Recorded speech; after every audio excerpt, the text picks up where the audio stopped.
Sometimes that is better. Welcome to the Joy of Pain podcast, where we don't make mistakes, just bloody little accidents. I am your host, as always, Killjoy Jake, and today we have a whole bunch of horror news stories to get into. A lot of exciting things that I wasn't able to cover in the week, but you might be wondering, Jake, what did you cover in the week? What the hell do you do all day, you lazy little butthole? To answer that question, I actually put out 5 different videos this past week. One about Crawl 2. So if you want updates on Crawl 2, if you want updates on Freaky Nicky coming to Halloween Horror Nights from Obsession, did videos on both of those things. There was a big Scream update this week regarding Skeet Ulrich and Matthew Lillard, talking a little bit about who killed Tatum specifically in the original Scream. So that was kind of a big, that was a big debate that I was like, oh, I disagree with the fellas on that. I kind of disagree with what they were saying. So I wanted to make a video about that, which I thought was fun.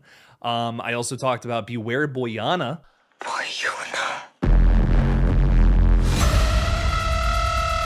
And then finally, a review video on The End of Oak Street. Brand new dinosaur movie coming from the director of It Follows. Really hyped to talk about that one. I had a very good time with that in the theater. Check out my review of it all here on the page. Now, I want to kick off today's podcast, which this is episode number 2. Make sure you've seen the last one as well. With an update that has me like, I don't know how to feel about this, but it is interesting and we got to break it down. Bruce Campbell is talking a little bit about one of his major issues with the last few Evil Dead films. Now, of course, everything Bruce Campbell has touched in the Evil Dead universe is a little silly, is a little, you know, his style of camp.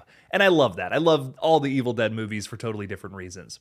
But he has specifically told Men's Journal, quote starting now, "I'd like more humor back in. The 3 features have been mostly humorless, and I personally have a problem with that. There's no point to these to get too grim. You can be scary without being grim." He also says, "A little more humor wouldn't kill you, and one hero that you really can root for. Ash is an idiot, but you want him to survive." Hail to the king, baby. Oh God, I have so many mixed feelings about this because I love the first 3 Evil Dead movies that I think are all kind of silly in their own right. I do think that it's important for Evil Dead to continue with finding a different personality for every single movie, because across 6 films, 6 movies, I don't think any movie is just like the other. Every single film finds something new to do, a new story to tell. I do understand if you're somebody who is like, I like the sillier Evil Dead films more. I respect it, man. Evil Dead 2, I think, is maybe the best horror comedy ever made. But, you know, for me personally, Evil Dead is my favorite horror franchise because it's so versatile, so all over the place with what it's able to do. It's not limited to one thing.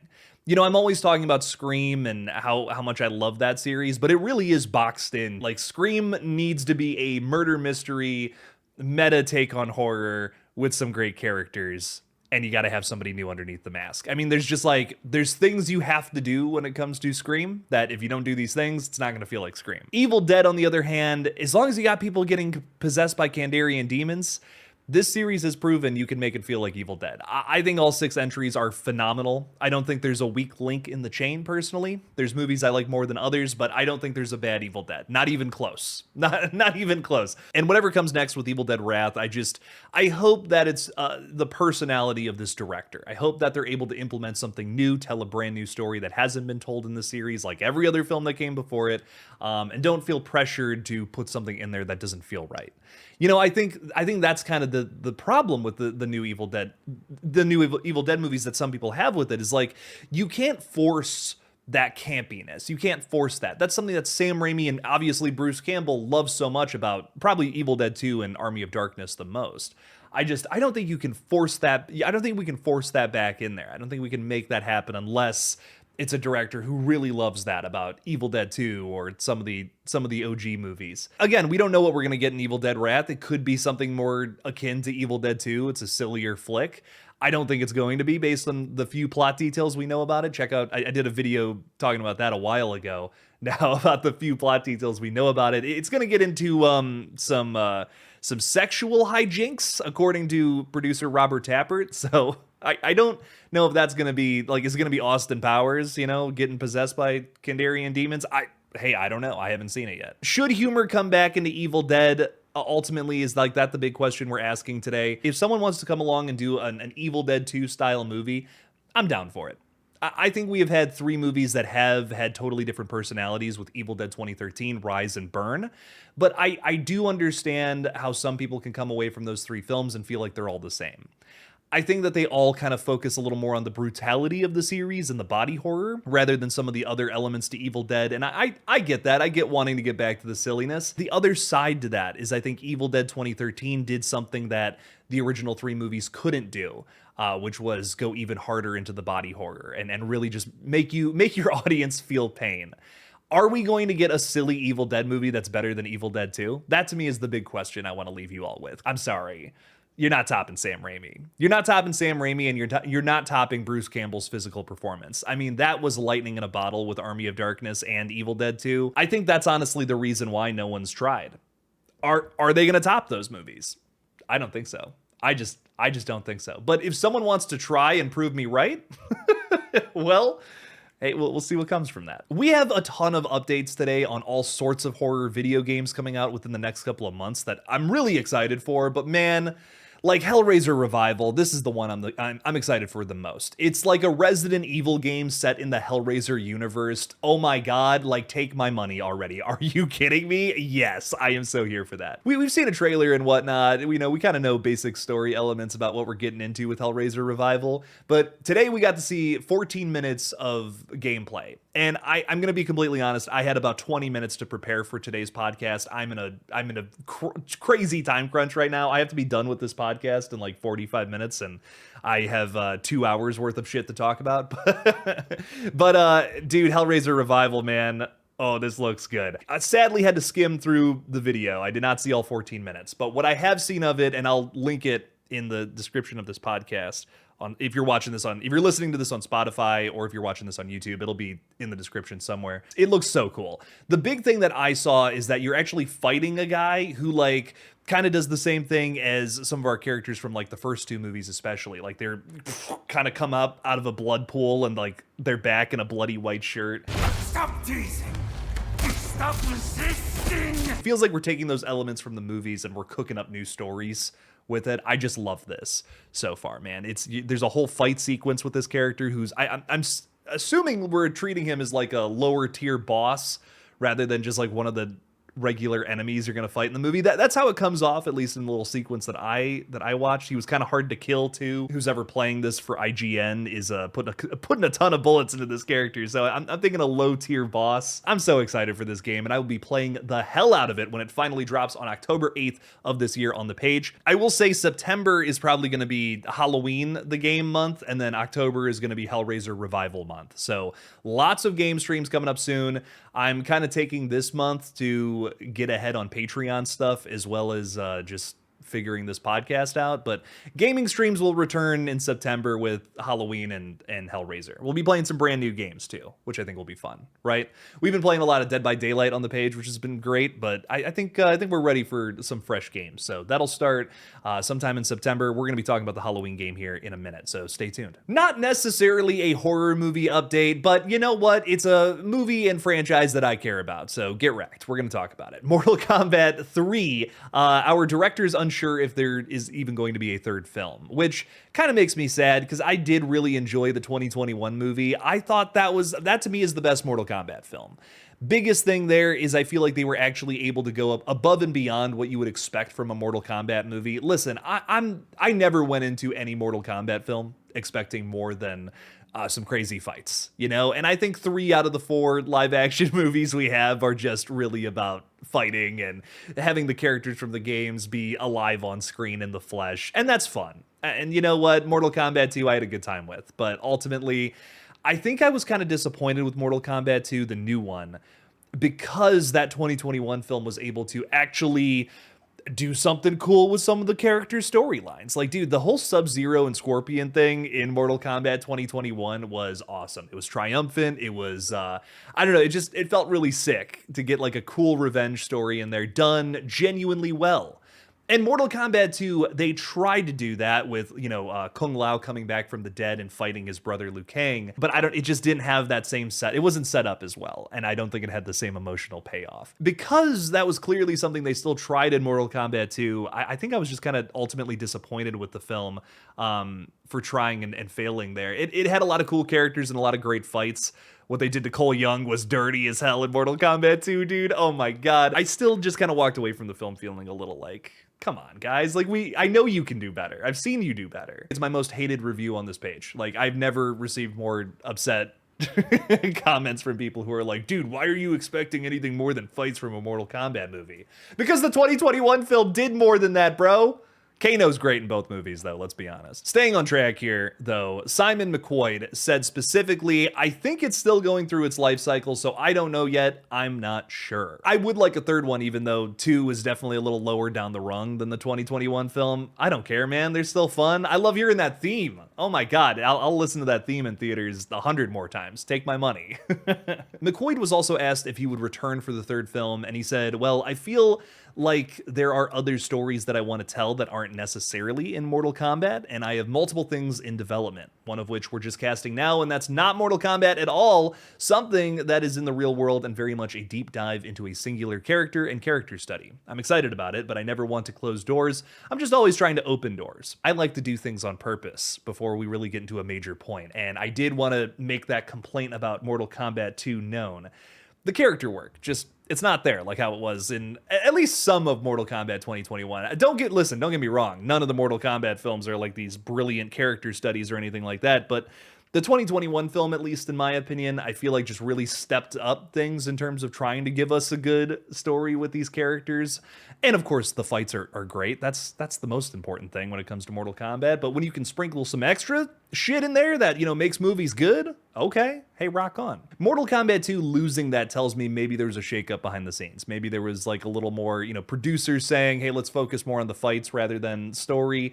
And you can kind of feel that from this last quote from the director here. I'm speculating, of course, but is that why maybe he's like, all right, it's time to move on. I don't want to make another studio movie. I want to make something that genuinely can make people feel. So I don't know. Maybe that's the situation. We'll see. We'll see what happens next for Mortal Kombat. But I'm not against an MK3, baby. Mortal Kombat 3 is the best video game. So can they make a movie out of that? This is a really nutty story that came out this past weekend. We learned that there is going to be a rotoscoped version of the Texas Chainsaw Massacre, specifically the 1974 movie, where they put a space between chain and saw. That is the only movie to do that, fun fact. We got a first look at that, which I'll put up on screen right now. Looks really sick. Love the shading and all the work done here. I hope it, I've seen a few creators in the space who do rotoscoping. Joel Haver is one of my favorites in particular. He has a lot of short films where he rotoscope animates over them. And, a big thing that I love about the animation is there's these, like, I don't know what I would call them, irregularities, anomalies in the animation, so it kind of looks like it goes all fucked up, and it's hard to explain if you don't see it. Maybe I'll put a clip in here, maybe I won't. Depends on how I'm feeling when I'm editing this. I'm kind of tired. Wretched ghoul! Huzzah! I would love to see that with Texas Chainsaw Massacre, for the animation to be a little dirty and not so clean cut and crisp. And that might sound like a weird thing to say, but with Texas Chainsaw Massacre, it's such a grimy, dirty movie. It's not a fun film to look at, and that's a good thing. It should be a hard watch. It feels like a snuff film. But this is coming to theaters very soon here, August 18th. It's dropping in theaters. It's a rotoscoped version of Tobe Hooper's classic. Dread Central's even doing this really interesting thing beforehand with the Creepy podcast. Now, I personally have not listened to Creepy Podcasts, never heard anything but good things, though I will say, so big shout out. They produced an original 4-minute theatrical-only audio experience that will play before the film in theaters on August 18th. That's the only time you're ever going to be able to hear it, which is crazy. And it was narrated by John Grills, the creator of the Creepy Podcast. So doing a lot of creepy things, probably talking about, the events that transpired on that fateful day in 1974, and maybe something similar to that John Larroquette opening scene from the film that, of course, is super haunting and kind of previews the terrors to come, which I love. That's next Tuesday. I'm not gonna be able to make that. But if you guys can make that, let me know how cool this is. Now, zombie movies, dime a dozen. There's a ton of them, and I would say the majority of them are probably bad. But every now and then you find a diamond in the rough. There are a lot of great zombie movies too. And one of those is, of course, Train to Busan. One of my favorite zombie movies of all time. The Korean horror film that came out, I believe, in 2016. And now it's been 10 years since that film released. We have a new zombie film from the same director, Young Sang-ho.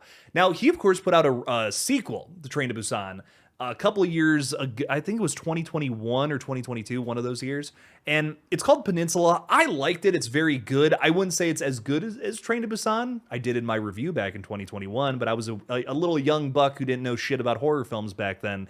Give me a break. The cool thing about Peninsula was that it's basically this film that feels like, John Carpenter's Escape from New York with zombies. Because of that, I think it is just, in terms of a concept, a little pastiche compared to Train to Busan that feels so fresh and original. Colony, this new movie that comes out in just a couple of weeks here, 2 weeks on August 28th, this movie feels like we're getting back to Train to Busan a little bit. We're playing with what the zombie virus is in a new way that, like, I've seen some of these elements before in other zombie movies, but especially with today's clip, that is where we're getting into some new and interesting shit happening here. You're seeing all the zombies working together to try to break down this glass door that our survivors are hiding behind to eat them. So it's almost like the zombies are working together. And I've seen this before in other films, but not like this, where it's just haunting. It feels like they're all possessed by some sort of spirit that is controlling them from afar or something. Now, I don't know if that's what we're getting into. This feels a little more like science rather than faith. Like you get into like the Wreck movies, for instance, and those are kind of somewhere in between that, right? But Colony feels like it's more of a science virus kind of thing, that side to zombies. And I'm curious how, maybe if this is like a hive mind, something along those lines. That sounds cool to me.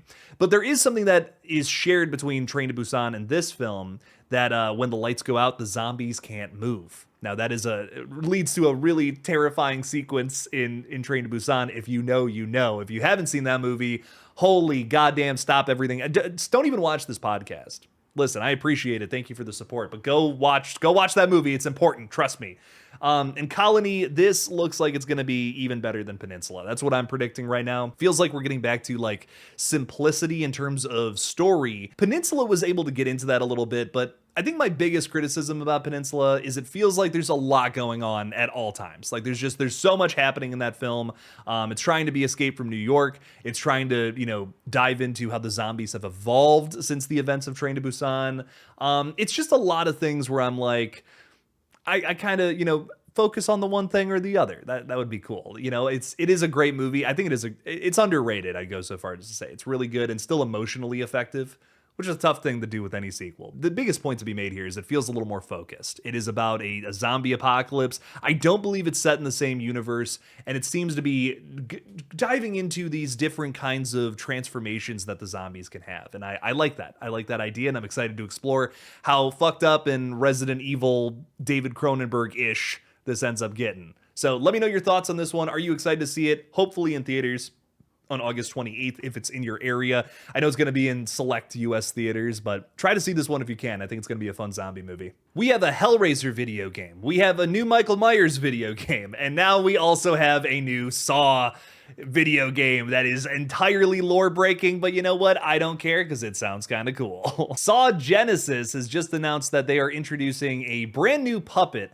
into the lore of Saw with Betty the puppet instead of Billy. So is it gender bent Billy the puppet? I mean, kind of. That's basically what this is, if we're being real. The developers said of Betty that its creepy, curious presence reminds you that you're probably going to die. which I love that sentiment. That's a whole lot of fun and just very Saw to me. Killing is distasteful to me. This game, if you don't know, it's very like lore breaking because it takes place during like in the aftermath, the wake of World War I, the Great War at the time. And it's this guy who like got horribly wounded that's like doing saw traps back in the early 20th century. I don't know. It's just like that could never happen and be lining up with the games. And somehow Tobin Bell is involved with this game, you know, lending his voice as the original Jigsaw. Who cares? It's kind of one of those things where it's like, this doesn't really matter in the grand scheme of things. I think this is a, you know, multiplayer horror game just to kind of have fun, solve different traps or whatever, and compete against your friends.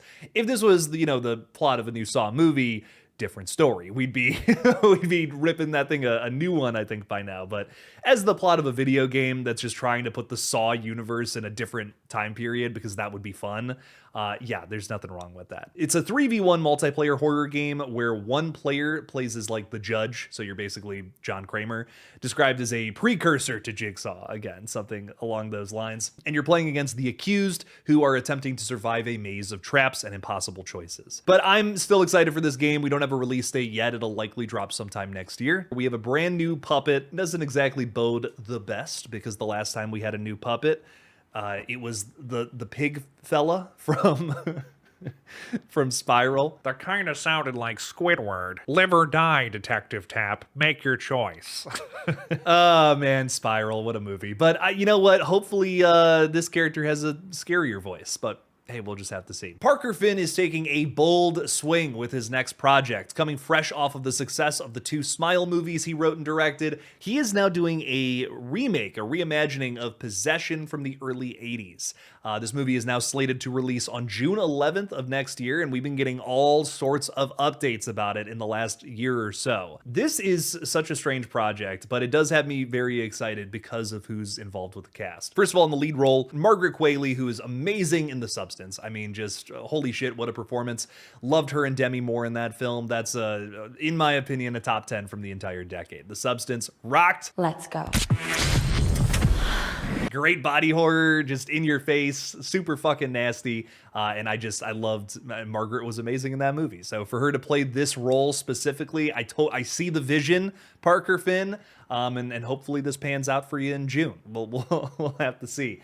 We also have Callum Turner, who I keep having, my fiance specifically tells me it's Calum Turner. That doesn't sound right to me. He's Callum. And if I ever meet him in person, I'm going to tell him, hey, your name is Callum now. Horror fans may recognize him from Green Room specifically. He's also in that, is it One Night Only or something, that rom-com that's been playing in theaters. He's the guy with the big ears. Love him. Paul Dano is in the film as well. And honestly, if he's not playing the Sam Neill role, I don't know what to tell you. Paul Dano was born to play that role. I don't know how to feel about Possession. It's not a movie that I think is, you know, a comfort watch by any means. It's a movie that I think is meant to make you uncomfortable. It's an allegory, I think, for just distrust in a relationship and, you know, people seeking a divorce and how tough that is. So it's a hard movie. I wouldn't recommend it just off the cuff because it does deal with some heavier themes, but I do think it's one of those interesting ass movies that has some fucking spectacular performances, especially from Isabelle Adjani. Hopefully I'm pronouncing that name correctly. In the lead role, there's a famous scene where she is just freaking the fuck out in a tunnel system, and it really is an impressive little performance. One of the most iconic moments, I think, from 80s cinema that doesn't get talked about all that much, which is a shame. And it's still influencing a lot of movies today, especially a lot of just like possession horror, which pretty...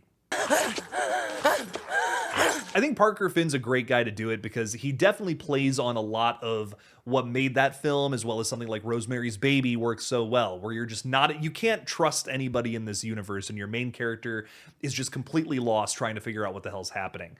Smile 2, I think, does that even better than the first Smile, where it's just like reality, nothing is consistent. The main character cannot figure out what the hell is really going on, waking up in situations that are even more terrifying than the last one.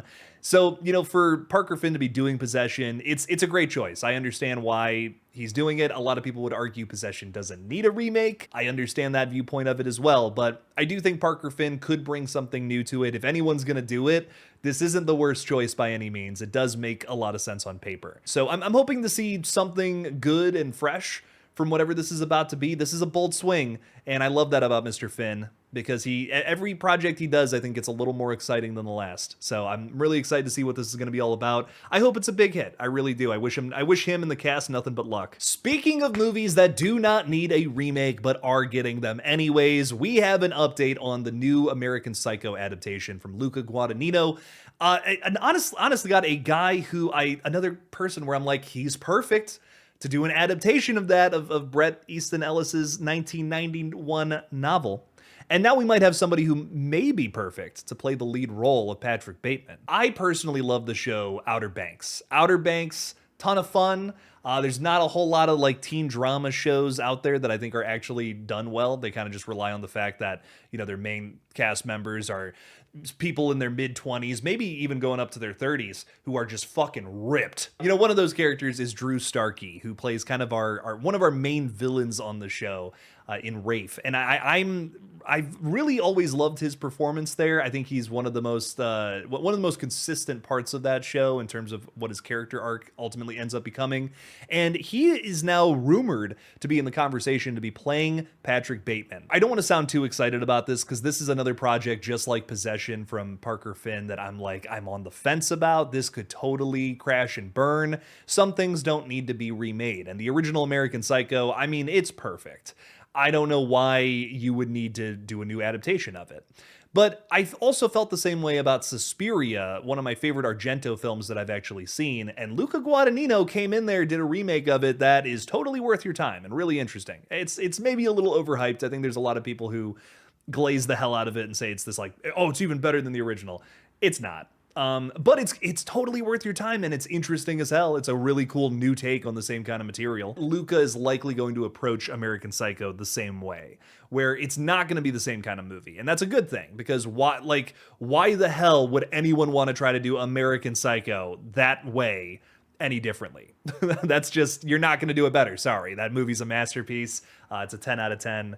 You don't get much better than Patrick Bateman, played by Christian Bale. Come on now. Drew Starkey, however, has said that he's read the script. It's amazing. And, you know, when he was asked to elaborate on why he was reading the script a little more to GQ, he specifically said, oh, no, I've read the script, but, you know, Luca's my friend. I think I've read all of his scripts.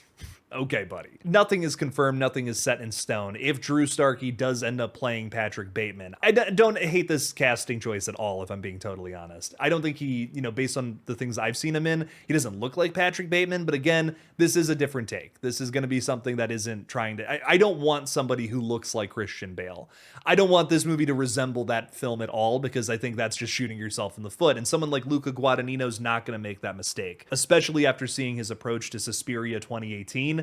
I know that he's not going to take the same direction with whatever this is about to be. If you want to see Drew in some horror projects, however, he's going to be in Adam Wingard's upcoming film Onslaught, which is more of like an action horror thing, but it does look like a lot of fun. I'm going to be there day one for that one. Super excited for it. But a couple of years ago, he was in David Bruckner's Hellraiser reimagining. So being in reimaginings of classics is not necessarily something new for the guy. Christian Bale even said all the way back in March, whoever wants to give it a shot, give it a pop. I loved making it with Mary Herron so many years back. Fantastic memories of it all. Bold choice of anyone to try to do it. I don't know if they're doing a remake or what, but all the best to them. I like brave people. I do too, Christian Bale. Mary Herron was a little more negative talking with Dread Central back in June. She says she couldn't imagine anyone else playing the role besides Christian Bale.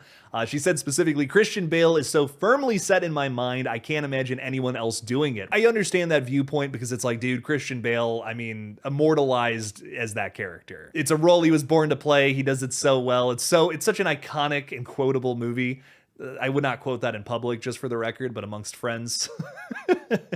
But my God, it's a crazy movie. For anyone to be tackling it again, it's gonna be tough. Definitely gonna be tough. But it's a story that I think is stood the test of time. I'm excited to see if there's any other elements to the novel that get, you know, brought up to the surface for whatever this adaptation's about to be. So much is cut from the movie that was in the book. You know, do they lean harder into some of the brutality? Do they dive deeper into Patrick Bateman's like family life, which again doesn't really get talked about in the movie itself? He has this whole relationship with his brother that, again, not even remotely mentioned, I don't even think, in the Mary Herron film. So what are they going to do to make it stand out, make it different? Well, there's a lot of other Patrick Bateman novels too that maybe they dive into. A lot of things we can do there. We'll just have to see. Now, like I was saying at the beginning of today's podcast, I did a whole video talking about Freaky Nicky coming to Halloween Horror Nights and how I hope that's handled well. And I really hope, something else I didn't mention that I'm going to just say here right now is I hope nobody creeps on these Nicky actors. Don't be doing that. That's fucking weird. Now, while Halloween Horror Nights is something that I was so glad to do back in 2022, just a ton of fun,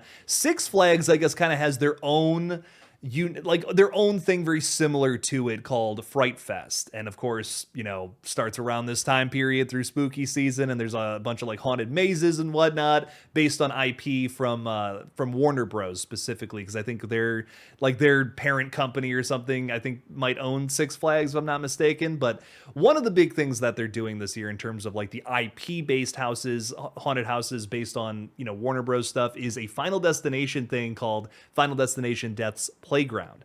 And you're going to you basically walk through a house where you get a premonition at first and you have to avoid getting killed or something. And it sounds like a lot of fun, like a story-based house kind of set in the Final Destination universe.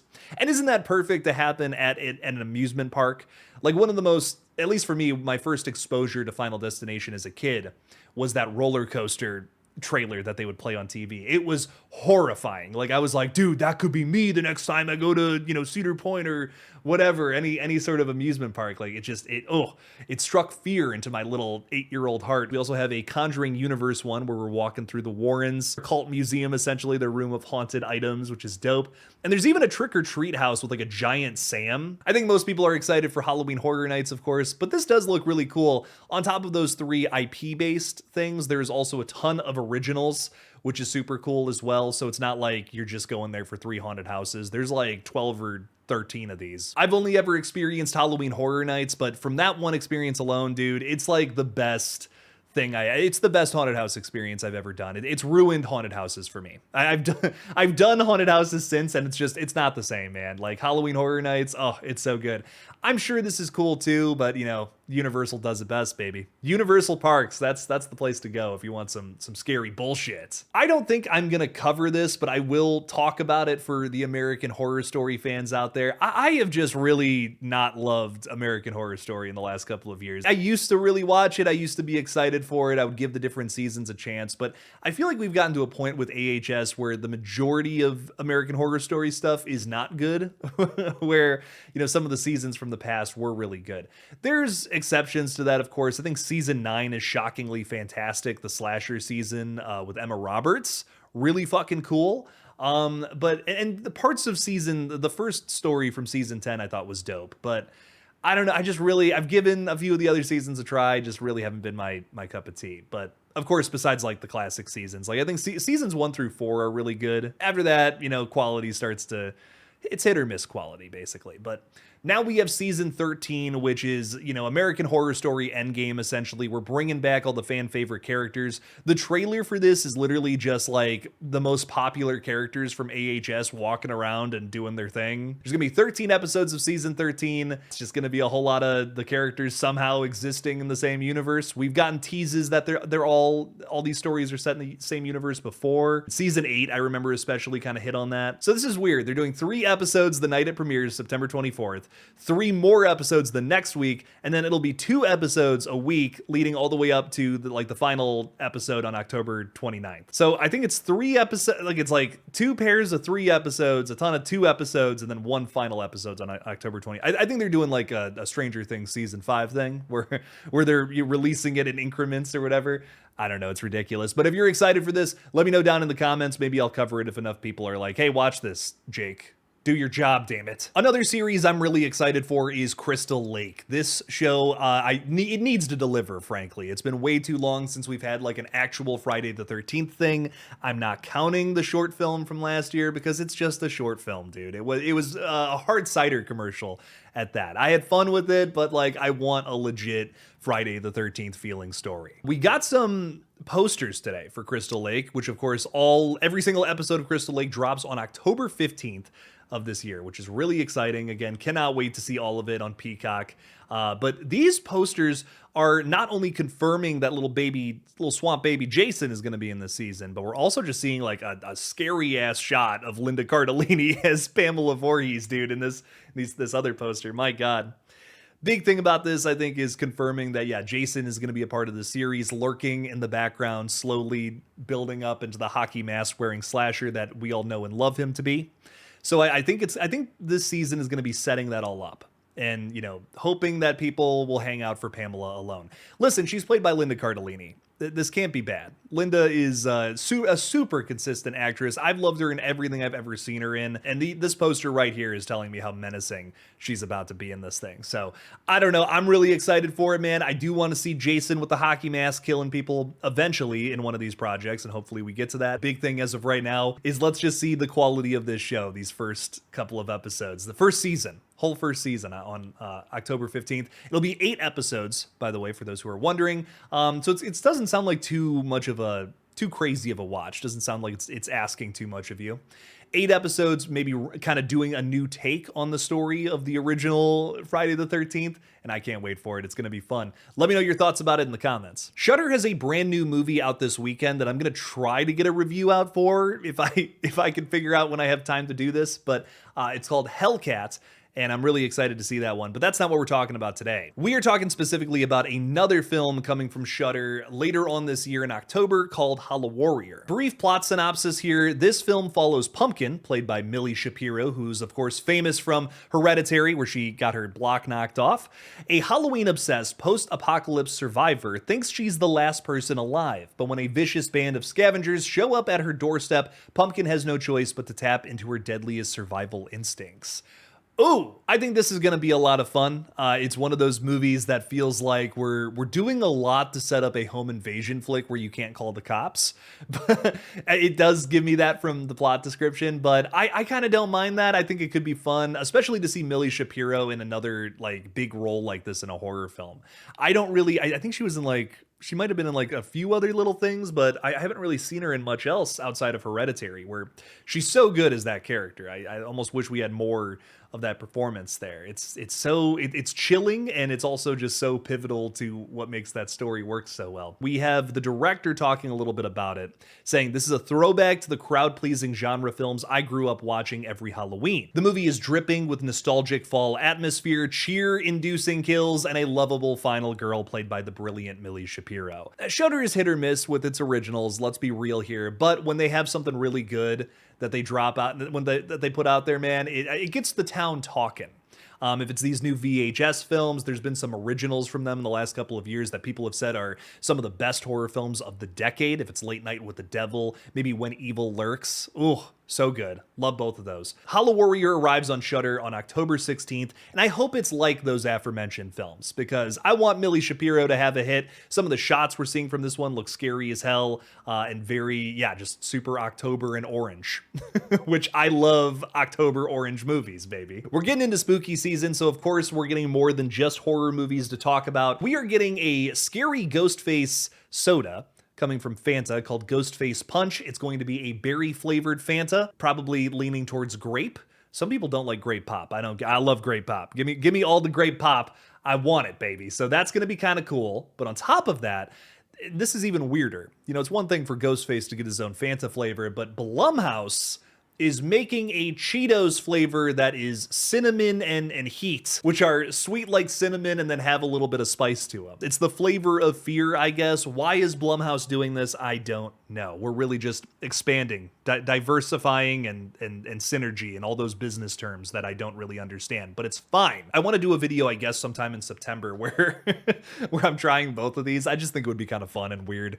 I've been able to do some fun and weird videos lately, so I would love to get into doing something about this. That'd be kind of dope. But yeah, I don't know, if you want to put a whole bunch of crap in your body like how I like to do, there you go. There's a little update for you.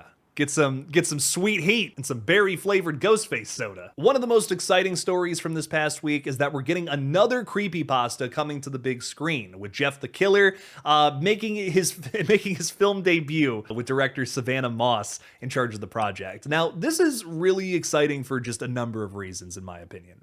First and foremost, Jeff the Killer, one of the most notable creepypasta stories like out there. It follows a teenage kid who gets bullied so bad to the point that he gets his face mutilated, and then he seeks revenge on the bullies. It's a simple story, but it has a very iconic and creepy picture with it that I've seen on the internet about 1,000,000 times now. This, of course, comes in the wake of A24's Backrooms having such a crazy success at the box office. We learned this past May that you can get the young kids to show up to the theaters, but you gotta actually make movies about things they're interested in, not IPs from the age-old days. So with that, we're getting a ton of things that have been greenlit. There's a Siren Head movie that's coming up soon. Cartoon Cat is getting a movie. It's just all this crazy shit is getting these feature film adaptation. Savannah Moss doing this, I think, is really interesting because she's made these crazy fever dream videos online, and if you've seen them, you definitely remember them. I really like a lot of the shit that she makes. Savannah was even talking to The Wrap about this project, saying, I grew up reading Jeff the Killer and all of the creepypasta horror stories, so there's definitely a nostalgic connection for me.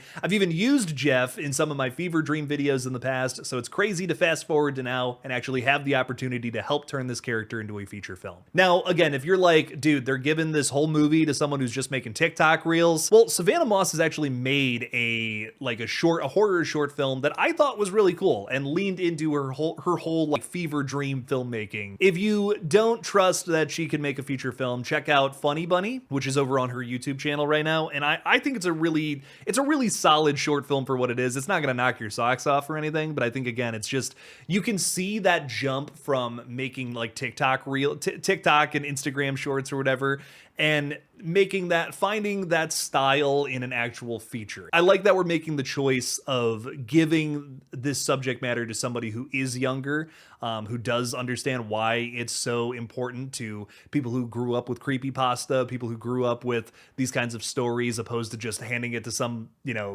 horror filmmaker is going to be like, what is this? Like, yeah, you can't just give it to Joe Schmo. I'm glad that we're giving it to somebody who has dealt with this story before and maybe knows it a little better than just handing it off to just anybody, right? Who might make it their own or, go too far away from what makes this story so interesting. I'm excited to see it, man. I love that Kane Parsons got such a huge opportunity with the Backrooms movie. He was everyone has made a joke about how young he was directing the film, and I'm just excited to see more young people attached to these up and coming horror stories. Like, we're gonna get a lot of good stuff from this movement, I think, and I just can't wait to see where it all ends up going. The biggest controversy of the week is Halloween the game has been fucking banned in Australia and New Zealand. And not for the reason you would think. So the game features all kinds of crazy stuff. Brutal kills, Michael Myers walking around stabbing people in the face. But the place where Australia draws the line is the fact that there will be substances and they will be utilized in this damn game. I think that's ridiculous. I don't know, man. Like, dude, we're cool with murder, but we're not cool with smoking a little pot. What is happening? What is this? That's insane. Now, because they're not cool with that, you actually won't be able to get a physical copy or a digital copy in Australia or New Zealand, which totally sucks balls, and I think that's just super unfair. It's one thing if you don't want that in your game, if you don't want to see drug use or whatever, then just don't buy the game. That's fine. But to ban it for a whole country, I mean, like, I feel so bad to our Australia and New Zealand listeners. Big shout out to y'all. But we actually had an official statement come from the company that makes the game. They specifically said, despite every effort on our part, the Australian Classifications Board has denied Halloween the game a rating. The denial was not based on the presence of the iconic slasher Michael Myers or the outstanding kills that can be performed in the game, but rather the presence of a controlled substance. Unfortunately, to our disappointment, and certainly yours, this means that we cannot sell the physical or digital product in both Australia and New Zealand. It's a bunch of BS, and it totally sucks. But if you're somehow still able to get it in Australia and New Zealand, yeah, get it. I mean, fuck it, do what you can. But I'm excited to play this game on September 8th when it drops. Like I was saying earlier, September, we're going to be playing a whole lot of Halloween. And then October, a whole lot of Hellraiser. So can't wait for it all. It's going to be fun. Speaking of Halloween, we have some really interesting John Carpenter updates. He had some weird interviews this week where he said some weird shit, as he does. So just to get the weird thing out of the way here, Carpenter was asked if he would ever make a movie with AI. And he specifically said, if somebody came along and asked me to make an AI movie, I would certainly consider it. I'm not going to say no to anything, but sure, I have mixed feelings about AI. Listen, here's my thing about John Carpenter. John is the only guy on planet Earth where I'm not going to get upset about something like this, because he's a crotchety old man and he just wants to get high and play video games, okay? He even ends this whole thing by saying like they asked him again, like, just would you make one? And he's like, yeah, sure I would. You got any money? Like, he just wants, you know what, if he's going to make a buck doing it, yeah, he's going to do it. And you know, that's not a great mentality for all filmmakers, but John Carpenter, man, he speaks his mind. He's a full bona fide hater and he does not give a shit. And he's also an old man. Give him a break. This isn't like a 20-year-old saying this. I don't think he's actually going to make any AI projects, man. I don't know. That's insane. You know, Chuck Russell, rest in peace, was reported to have some AI projects in the work before he passed. And, you know, I think that nearly ruined his reputation in a way. So I'm glad, I'm hoping those projects just never come to fruition. And I would say the same thing about John. I can't be mad at him for this, but it's at the same time, I hope he doesn't actually dabble with AI. The other big thing when it comes to John Carpenter is that his wife, Sandy King, recently told Rolling Stone that, hey, he might have some sort of Amazon TV series in the works right now, which I think is really exciting. We haven't seen John actually direct something since 2010's The Ward, which it's fine. I don't want to speak ill of it, but it's, you know, I mean, it's better than Ghosts of Mars. You know, when it comes to John Carpenter directing again, it feels like that ship has sailed. It's been so long, and he's a very old man, you know, so maybe he's just done, and that's cool by me. That's fine by me. I'm not going to be upset if he's just like, don't want to do it anymore. The latest thing from John Carpenter, however, is he just put out an album with his son Cody, as well as Daniel Davies, called Cathedral. So go check it out. Go listen to it if you want. They put out a ton of different stuff before, if it's the soundtracks for the last 3 Halloween films, for the soundtrack for Firestarter, as well as these like Lost Themes albums that are really fucking cool. Again, just lots of great stuff. His music career that he's kind of taken on in his late career, John Carpenter, just doing music and stuff. It's really cool. It's a lot of really good stuff. And finally, one last big story here talking about the Leprechaun franchise. A brand new movie has finally been announced from Lionsgate. Now, for some time now, there's been speculation on what the hell is going to happen with the Leprechaun franchise. A couple of years ago, we learned that Felipe Vargas was going to be doing some sort of new like adaptation of Leprechaun. That doesn't seem to be happening anymore. I think he left over creative differences. And now Lionsgate has officially announced that Patrick Melton and Marcus Dunstan are going to be the filmmakers behind whatever happens next. Now, I do want to, before we get into talking about them, I do just want to say real quick, I'm sure that they're going to make a great Leprechaun, and I'm very excited for this, whatever it ends up being. But, you know, a good friend of mine, Michael Levy, who is a producer on the Terrifier films, he like was lobbying hard to do the next Leprechaun. He even made a short film called Leprechaun Revenge, which is free. He put it out on YouTube just for anyone to see. I think what I thought was really cool about it is I just think they captured the vibe of Leprechaun so well that some of the newer movies like didn't really do. So, that to me was refreshing and kind of fun, and maybe that's what people want from the Leprechaun franchise. I can't say I'm that passionate about it because I do think it is just very silly and out there. Michael Levy, however, he's got that passion, and I think he's like the best choice to make a new movie in this series. However, with that being said, Marcus Dunstan and Patrick Melton, they also need a total win right now. Marcus and Patrick, last 2 big things I reported on from them specifically is the Collector 3 that they were trying to make. They were shooting it and the producers ghosted them. Like, just ghosted them while they were mid-production, and they had to just shut the whole thing down, which totally sucks. We would have had a 3rd Collector film by now, and, well, that's not happening, which is such a shame. No idea what's happening there. Hopefully they get around to it soon and actually finish it. Get some new producers, right? But then, the bad luck streak continued because they were the guys that wrote the original sequel to Saw X, Saw 11, that is not coming to fruition now because Lionsgate is now partnering with Blumhouse on whatever Saw does next. So, you know, Patrick Melton and Marcus Dunstan, I'm actually happy for them quite a bit. I'm really happy that they're doing Leprechaun and they're able to do just something, have some sort of big project on the way instead of having things get canceled.